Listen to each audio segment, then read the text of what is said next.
प्रेरणादायी व सुबक जीवन जगण्यासाठी माझे चॅनल सरळ जीवनधारा सबस्क्राईब करा. तसंच माझं दुसरं चॅनल आहे रसभरीत काव्य. त्याच्यामध्ये डोहाळे गीत, पाळणा गीत आणि सर्व प्रकारच्या माझ्या स्वरचित कवितासुद्धा लिहिलेल्या आहे आणि ते चॅनल लाखो लोक बघत आहे. रसभरीत काव्य ते सुद्धा पाहायला विसरू नका. आज मी आता सरळ जीवनधारा या चॅनलमध्ये हा मुळ्याच्या पाल्याचा झुणका, हा मुळ्याचा पाला आहे. हा बाजारातून मी 2-3 मुळे विकत आणले, ताजे ताजे ताजे ताजे. हे 2-3 मुळे विकत आणले. यांना चांगलं धुतलं. हे बघा असे मुळे होते, स्वच्छ बाजारातून विकत घेतले आणि धुवून टाकले. आणि ही 3 मुळे होते, तर त्याच्यापैकी मी निम्मे मुळ्याचा असा हे करून घेतले, काप करून घेतले. आता हे काप केले. आता याला काय काय साहित्य लागतं, तर याला मिरच्या लागतात, लसूण लागतं, 4-5 मिरच्या. एवढाच आहे आपला पाला, तर त्याला 4-5 मिरच्या, कांदे, लसूण, साहित्य जास्त लागत नाही. आणि थोडा रवा, हरभऱ्याचं पीठ, रवा आणि हरभऱ्याचं पीठ. हे रवा, हरभऱ्याचं पीठ, हे सुद्धा साहित्य त्याला लागतं. तर आपण आता अगोदर काय करायचं, तर गॅस पेटवायचा. गॅस ह्या 4-5 मिरच्या काय कराय कुटून घेतल्या मी. ह्या कुटून घेतल्या तुम्हाला दाखवायकरता. 4-5 हिरव्या मिरच्या ताज्या ताज्या आणि अशा 4-5 फोडी लसूणाच्या कुटून घ्यायच्या. तर मी असा कुटून घेतले आहे. आणि हे बघा असा कूट केला. ह्या असे एवढ्याच मिरच्या घेतल्या, लसूण घेतलं, खलबत्त्यामध्ये कुटून घेतलं, म्हणजे आपला वेळ वाया जात नाही म्हणून. आता मी काय करते, गॅस पेटवते आणि झुणका करतोय आपण. झुणका असा चुणचुणीत व्हायला पाहिजे. लसूण, मिरची आणि असं तेलसुद्धा त्याला भरपूर लागतं. 4-5 पड्या तेल टाकूनच द्यायचं, टाकून द्यायचं. 4 पड्या तेल टाकायचं. त्या झुणका मग चिटकत नाही, काही नाही आणि असं चविष्ट लागतं. आणि मुळा म्हटला म्हणजे आपण कच्चा पालासुद्धा खातो, चांगला असतो तो आरोग्याच्या दृष्टीने.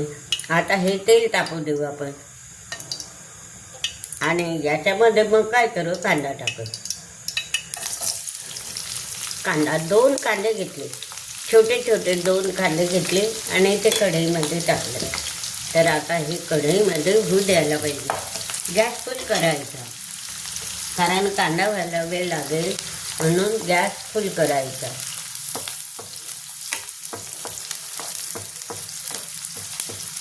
फुल करायचा.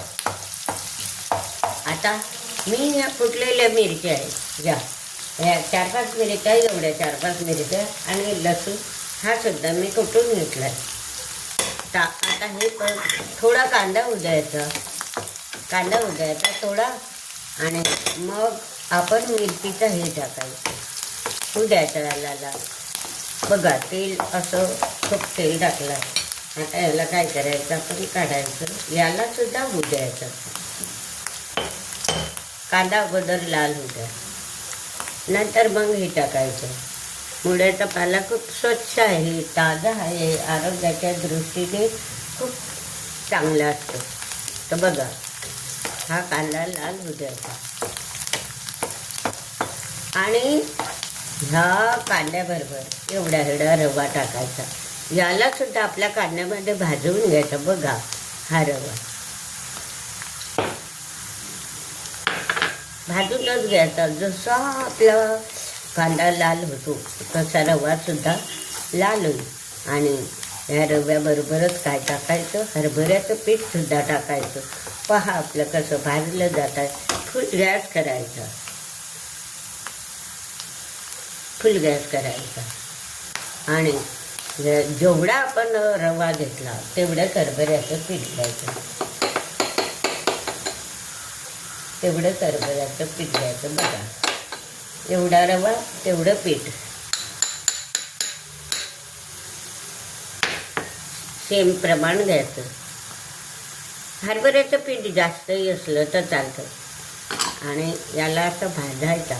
बघा कसा छान आपला शिस्त आहे. कांदा, रवा, हरभऱ्याचं पीठ आणि मग याच्यामध्ये आपण काय टाकू, 4-5 हिरव्या मिरच्या, 4-5 लसणाच्या पाकळ्या कुटलेल्या आहेत ते टाकायचं. ते त्याच्यामध्ये टाकायचं. बघा आता त्या कुटलेल्या मिरच्या ही सुद्धा याच्यामध्ये टाकायचं. लसूण बघा कसा दिसतो, इतका भरपूर असा 5-6 पाकळ्या लसूण टाकायचा आणि हे करायचं, फिरवायचं. मस्त असा खमंग वास येतो. हे टाकायचं, फिरवायचं, लाल होते. आता कमी गॅस करायचा. आता टेम्परेचर कमी जळू नको म्हणून टेम्परेचर कमी पाहिजे. आता भाजला गेला आहे. आता हे आपल्याकडे हे का वापरावी, तर याला असं चिटकत नाही म्हणून. आता हे लाल झालं आहे. हे काय झालं आहे, लाल झालं आहे. बघा हे लाल झालं आहे. कांदा, रवा, हरभऱ्याचं पीठ.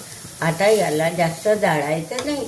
का की आपला जो मुळ्याचा पाला असतो तो याच्यामध्ये बरोबर होऊन जाईल. बघा तर आता मी हा मुळ्याचा पाला सोडतो. बघा कसा ताजा आहे, स्वच्छ धुतला. आणि याचा मग आपण झुणका होईल. याला 5-10 मिनिट शिजू द्यावं लागतं. बघा होऊ द्यायचं. खालून आपलं पीठ आणायचं, होऊ द्यायचं. हरभऱ्याचं पीठ जास्तही घेतलं तरी चालतं. तेवढा आपला लगदा चांगला तयार होतो आणि असा मोकळासुद्धा होतो. म्हणून टाकतच राहायचं. टेम्परेचर कमी करायचं. टेम्परेचर काय करायचं, कमी करायचं.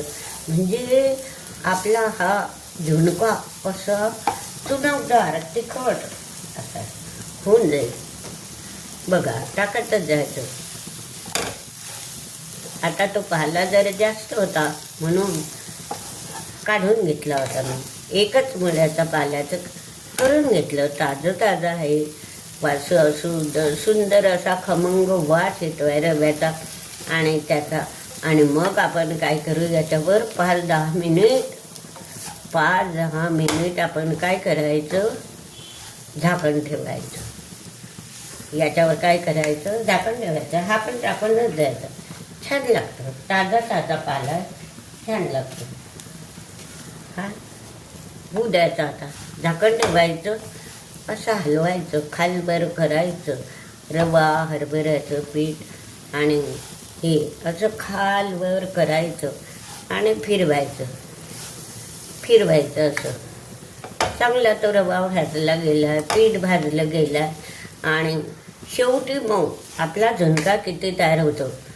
तर आता मी बघा याच्यामध्ये आपल्याला मीठ, हळद टाकावी लागेल. म्हणजे तो असा छान पिवळा जमेल. हळद आणि असं चवीला मीठ.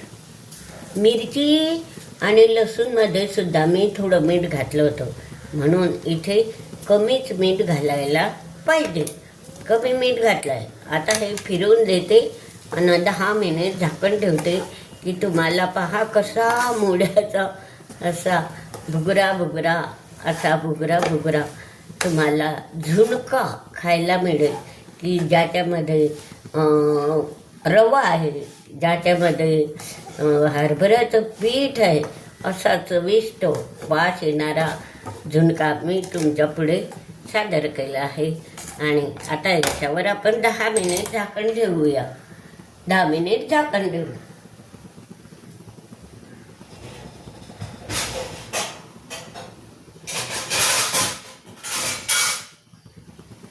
हे बघा होऊ द्यायचं. याला छान होईल. आरोग्याच्या दृष्टीनं मुळ्याचा पाला खाणं खूप सोयीस्कर असतं. बघा आता 10 मिनिट हा होत राहिला. आता मी झाकण 10 मिनिट म्हणजे सारखं झाकण ठेवून ठेवलं नाही तर त्याला असं 5 मिनिटानं फिरवत राहिली. बघा कसा आपला झुणका तयार झाला. मुळ्याचा पाला आणि रवा, बेसन पीठ. गॅस चालूच आहे अजून, गॅस चालूच आहे. कमी गॅस आहे, कमी आहे, कमी आहे. तर 10च मिनिट होऊ द्यावा आणि असं टेम्परेचर कमी ठेवावं. जळत नाही, काही नाही. बघा होतच आहे आणि खायला पण असं चुणचुणीत आहे. तसंच असंच हे करत राहायचं. मधूनच 5 मिनिटानं फिरून द्यायचं, परत झाकण ठेवायचं. टेम्परेचर फुल करायचं नाही, असं मीडियम राहू द्यायचं, मीडियम राहू द्यायचं. बघा आता काही करपलं आहे का, काही घाण झालं आहे का, काही खराब दिसतं आहे का. बघा तुम्ही प्रत्यक्ष पाहताय आणि प्रत्यक्ष कृती पण पाहिली आहे. तो आता जर तुम्ही खायला सुरुवात केली तर तुमच्या तोंडाला अशी चव पडेल. आता हा संपूर्ण झाला आहे, संपूर्ण झाला आहे. मी आता गॅस बंद करते. अशा प्रकारे माझी आरोग्यदायी पाककृती मी नेहमीच असे प्रकार दाखवत असते आणि प्रेक्षकसुद्धा त्याला प्रतिसाद देतात. तर बघा आता हा झुणका मी टाकते आणि कसाही खा, अगदी चविष्ट लागतो. बघा काही त्याच्यामध्ये काही जळालं का, काही घाण आली का, नाही.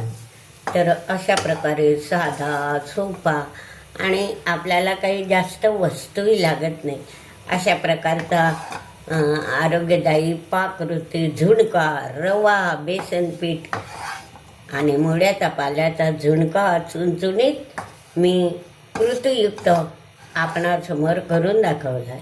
बघा किती सुंदर दिसतं. आता तुम्ही प्रत्यक्ष पाहिलेली कृती, याच्यामध्ये काही शंका आहे का? आणि 10 मिनिटामध्ये तुम्ही मधून एकदा फिरत जा आणि हे आरोग्यदायी मुळ्याच्या पाल्याची आणि बेसन पीठ रव्याची रेसिपी अवश्य करा. आणि पोळीसुद्धा याच्याबरोबर तुम्ही खाऊ शकता. हे बघा सुंदर पोळीबरोबर ज्याला वाटलं की आंबट खायचं, थोडं लिंबूही टाकलं तर चालतं, दही घेतलं तरी चालतं. तर अशा प्रकारची आरोग्यदायी मुळ्याच्या पाल्याची रवा आणि बेसन पीठ घालून झुणका मी आपणासमोर प्रत्यक्ष करून दाखवला आहे. तुम्ही पण अवश्य करा आणि परत हीच भाजी खाण्याचा तुम्हाला मोह होईल. तर अशा प्रकारे माझी आरोग्यदायी पाककृती आणि सरळ जीवनधारा हे चॅनल सबस्क्राईब करा आणि लाईक व शेअर करा.